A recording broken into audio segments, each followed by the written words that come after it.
The Devil's Game by Pavlo Domitrashuk. Part 4. Escolinha. Escolinha is the diminutive for the Portuguese word escola, which means school. The bizarre creatures of the unnoticed world.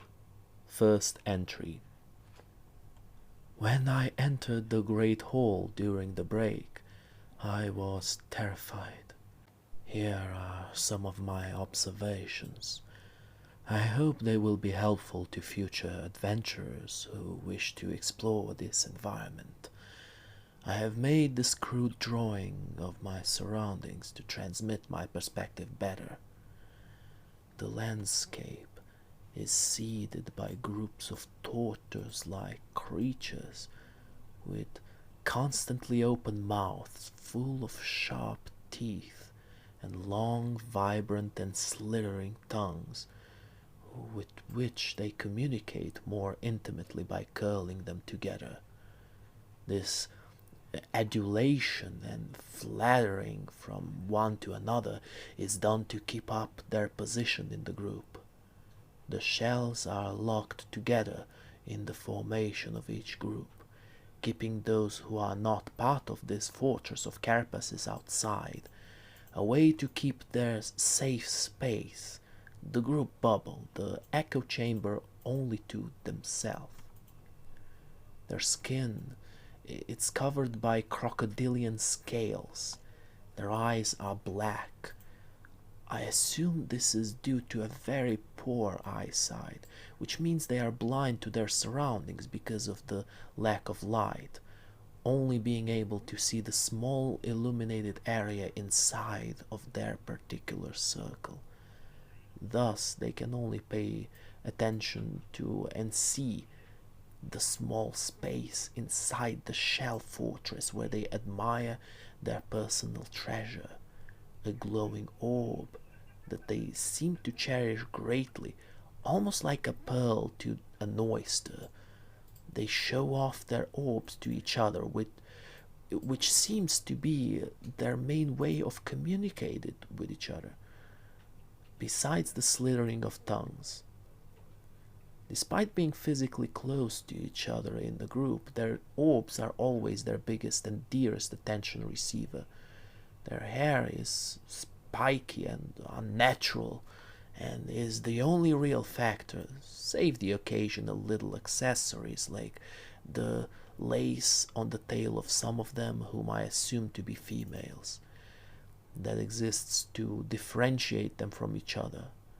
They get such hairstyles to gain some visual personality, seeing that without these small accessorial differences they would be almost indistinguishable from each other, whether by appearance or by behavior.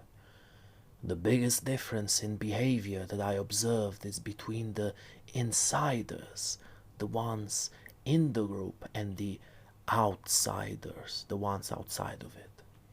It seems like the groups occasionally pick one or a few leaders to remove any specimen with unusual features or behavior from the shell castle.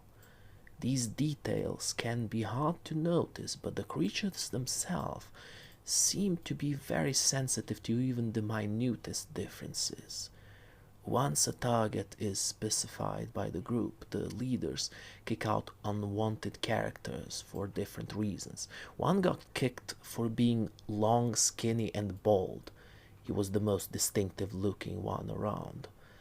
While another was shunned because his hair is different and because of unusual growths on his scales, similar to pimples. The skinny one tried licking his way inside the group, but the leader wasn't having none of that. He pointed him to his place, outside and alone. The pimpled one, on the other hand, was just sitting on the floor, not trying to enter any group. Whether because he accepted his position, thinking that being with the others is not worth it, or maybe because he was too shy to take rejection, or too hurt from past ones, There seemed to be isolated deviants scattered around the many groups in the area. Desperation for belonging was a constant in this environment, and the only acknowledged difference was popularity or lack thereof it.